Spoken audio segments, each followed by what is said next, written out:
What's up, everybody? I'm back on the webcam this week. Sorry I didn't get a message out last week, but I don't know, just got lazy, so I apologize for that. I hope everybody's Thanksgiving was great. I know mine was. It was really great to be back in Virginia Beach again. That was the first time I've been back since I went to college, so it was cool seeing everybody. Got to play basketball with Mason, Wayne, Cody, and everybody.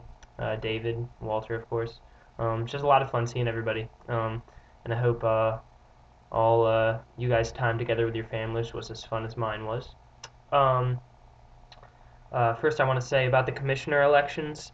Um, the Obviously the forum is still open for people to declare their nominations um, and or their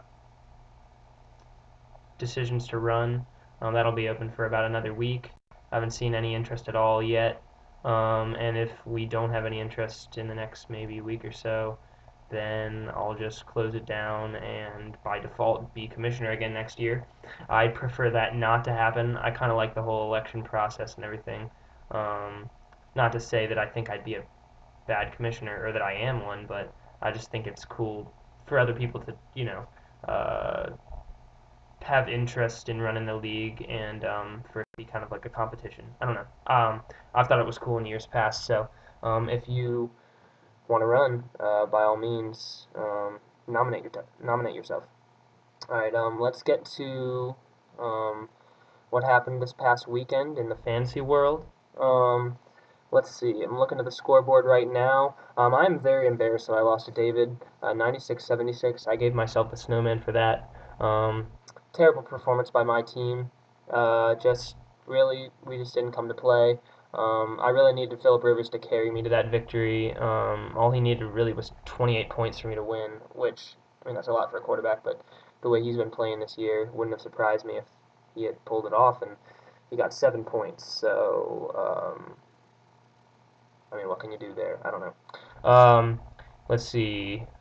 Walter and Jeremy, um, both teams that have underachieved greatly this year. 89-89 is the final, and Jeremy wins on bench points. Another heartbreaking loss for Walter, and I believe that's a three-game winning streak now for Jeremy, as he started horribly and now is starting to pick up a little bit of steam. It's not going to be enough to get him in the playoffs, but at least you know his his quality is starting to show a little bit here at the end of the year. Um, okay, next matchup. Um, Cody, surprisingly enough, snaps Mason's 8-game winning streak. Mason didn't really show up to play either this week, 77 points. Um, Cody loses Frank Gore, which is going to be a big blow to his team, but does manage to pull out the win.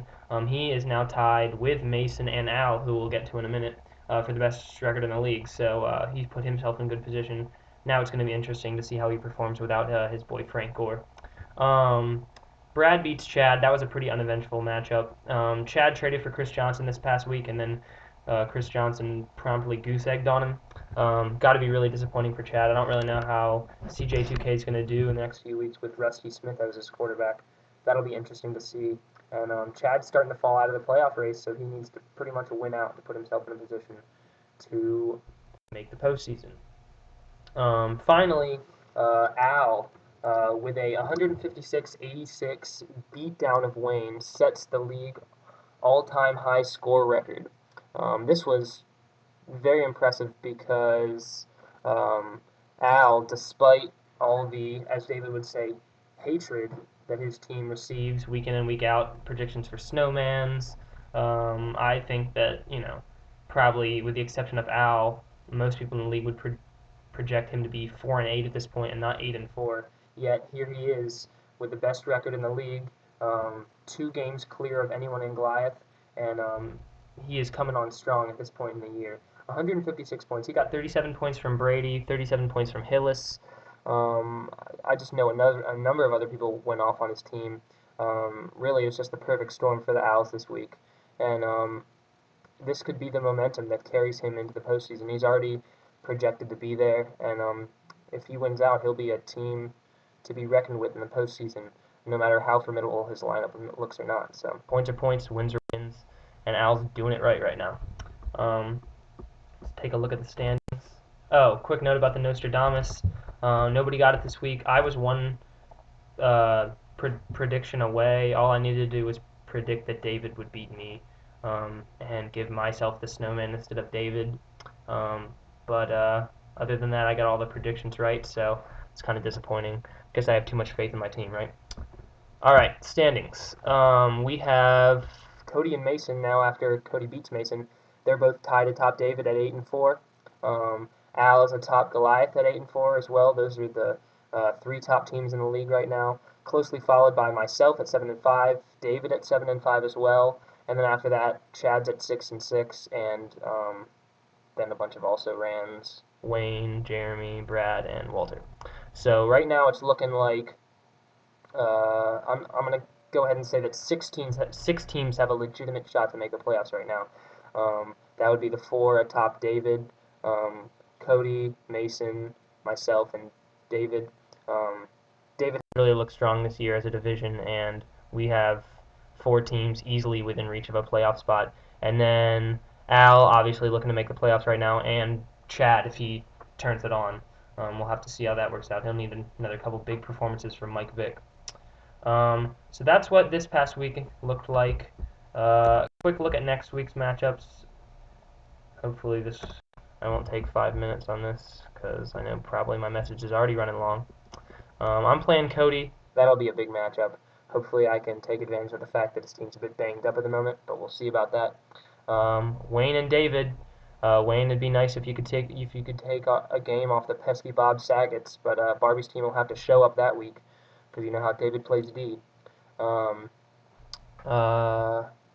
Mason and Walter. Mason looking to get going again after his winning streak got snapped this past weekend. The Pac-Men look to be the team to do that against at 3-9. Jeremy and Brad, kind of an uneventful matchup right there. No playoff implications, just playing for pride. And then Al and Chad, that's a big Goliath matchup. The two top teams in Goliath going head-to-head. It'll be interesting to see if Al can keep his high-scoring ways going in the coming weeks. That'll be something to definitely look into. So, get your predictions up for this coming weekend. Hit the waiver wire, and other than that, if you want to run for commissioner, do it. Talk to you guys later.